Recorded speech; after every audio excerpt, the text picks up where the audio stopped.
Shiva in the form of an ellipsoid or a linga, an energy form, which was particularly consecrated as Kalabhairava. The parents were wise and they chose the later that they bore a brilliant shining child of enormous capabilities.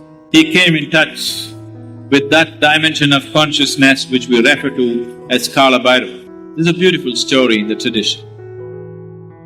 All of you who are from the Indian background at least, you definitely have heard of Markandeya. The story is told in many ways, this needs to be understood.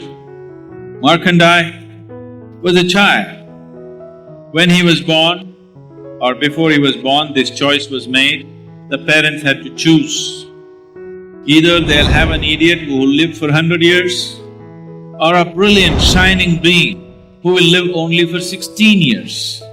The parents were wise and they chose the later that they bore a brilliant shining child of enormous capabilities, but as days passed, as years rolled, they became…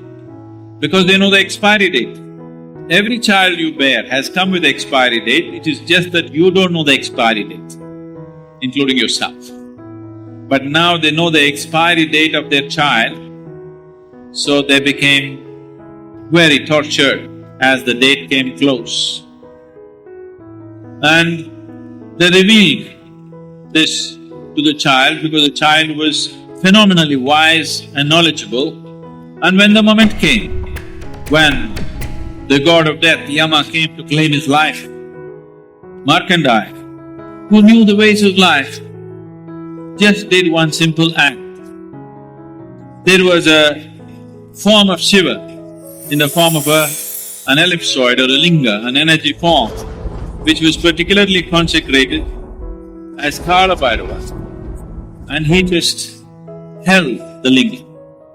The moment he held the linga, time came to a standstill and death could not approach him and held him right there. Then that dimension of consciousness opened up within him where he was not available for time anymore. They say he continued to live as a 15-year-old boy, never turning 16, because he came in touch with that dimension of consciousness which we refer to as Kalabhairava. We have known Shiva as various energy forms. Kalabhairava is a unique manifestation of Shiva, which is in the form of time. You cannot manage time because it is running at its own pace. Energy you can manage, you can play with it. Time is running at its own pace. But there's a certain dimension of consciousness which can go beyond time. That dimension of consciousness is referred to as Kalabhairava.